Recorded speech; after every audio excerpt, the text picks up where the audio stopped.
a big rock shoot. We're having fun.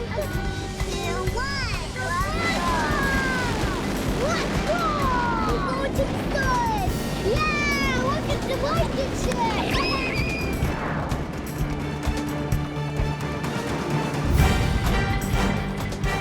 At NASA, we're reaching for new heights so that we remain the world's leader in space. We're pioneers, and we always have been, and we're building on that pioneering spirit in science and technology so that we make the world a better place and we create jobs right here on Earth.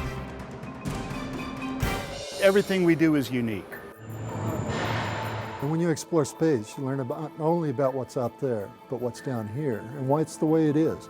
We have the best engineers and scientists in the world, and today, right now, they're developing game-changing technologies for our next great achievements in space. We're building something that can go lunar, we can build something to go to an asteroid, we can go to Mars with this. This is the next step that we've been looking for since the Apollo era. With Orion and our heavy lift space launch system, we're going to send humans into space farther than they've ever gone before. This year's Orion test flight will be the most aggressive for a human spacecraft in more than 40 years. Apollo happened before I was born, so this for our generation will be the exploration missions that we get to see in our lifetime. As the NASA administrator, I feel like a new father because as a result of NASA's efforts, we now have an American capability to get our cargo to the International Space Station through Orbital Sciences and SpaceX. And in just a few years, we're expecting that we'll have that same ability to get our own astronauts to space from American soil, where we ought to be launching. Yeah, it feels good in there. That's going to be an amazing day when that finally happens, that a private company gets to go do this. It's just going to be amazing. We are going to have our own safe, reliable, American-made vehicle. Well, the crews right now on the International Space Station are using this wonderful outpost to help us get farther and farther into space, to asteroids, to Mars eventually. I think the Science on Station is making incredible breakthroughs that are going to help us make life better for people right here on Earth. We and our other international partner crewmates are working off the planet for the planet. NASA, along with our international partners, conducts scientific research every day here on the station as we use this orbiting laboratory as a stepping stone for future deep space exploration. Well, certainly we have an opportunity, I think, in the space station program to be able to show something that's real, that's on orbit, it's something that's there today. It's built for science, it's ready to go, and so now we are going to use it to its full extent. So we want to bring on new researchers, bring on new educational opportunities, bring on new commercial opportunities, and make this thing fully usable so that we bring good results back to Earth. Through our investment in space technology and R&D, and our partnerships with private industries, and our constant efforts to out-innovate the world, our scientists are innovating new chapters in space exploration. And your go-to-arm toe separation. We're exploring new destinations, identifying and studying asteroids, all on our pathway to Mars. We're getting bolder, so we need to make sure that the science is behind all those big, lofty missions. Can we really, truly jump on an asteroid and then redirect it out of Earth's path so that it doesn't hit Earth and we don't have catastrophe and things of that nature? I mean, what better benefit to mankind? And to do that, we need to test and develop next-generation technologies.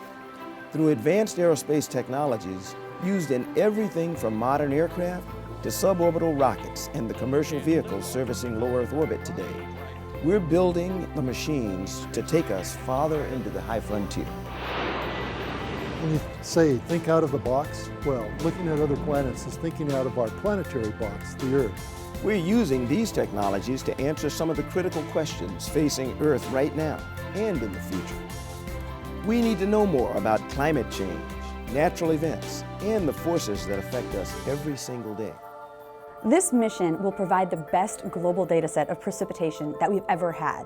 And that's really important for everybody from understanding drought in the Southwest to the monsoon patterns in Asia. These are big questions about our Earth and about our climate, and if we want to be able to make sure the Earth is still a healthy place for people to live in 50 years, we need to understand these things, so it's important from that sense. We want to understand global processes, and that's why we use satellite images, because we have a large view of our Earth, areas that are very, very remote that we can't get to very easily, and we can observe these areas continuously. Exploring the universe is what we do. We're committed to answering those fundamental questions about the cosmos, its origins and how it works, and if there's life out there somewhere. I think some of the most amazing things that we're learning are actually how to be really good detectives on another planet, which is a really difficult job.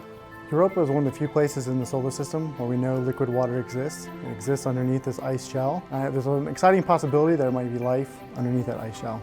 NASA is here to raise the bar for human achievement. I like to think that exploration is encompassing and inclusive. It encourages everybody to expand and reach, and in doing that, more people realize that they can expand and reach. I don't even know if the scientists who developed the technology and had the vision to create JWST understand what we're going to get as far as the data. It's probably going to be spectacular. MMS is actually studying the very trigger of space weather, which is where magnetic field lines come together hundreds of years ago. We may not have cared so much that space weather was happening all around us, or these phenomena with the solar wind were happening, but we do today. NASA is everywhere, on every airplane. We're with you when you fly. Constantly monitoring the health of our home planet. Earth is changing and we're on it. Permanently working and living in space, reaping benefits for all of us here on Earth. Speeding across the solar system in search of new discoveries. Breaking the boundaries of interstellar space. Looking into our past with NASA's great observatories. Investing and creating those game-changing technologies. And we're doing it all to help secure our future. We're a community dedicated to research and discovery in service to society. We have a responsibility to the future generations, to the future generations of engineers, scientists, technologists, explorers. That's our challenge.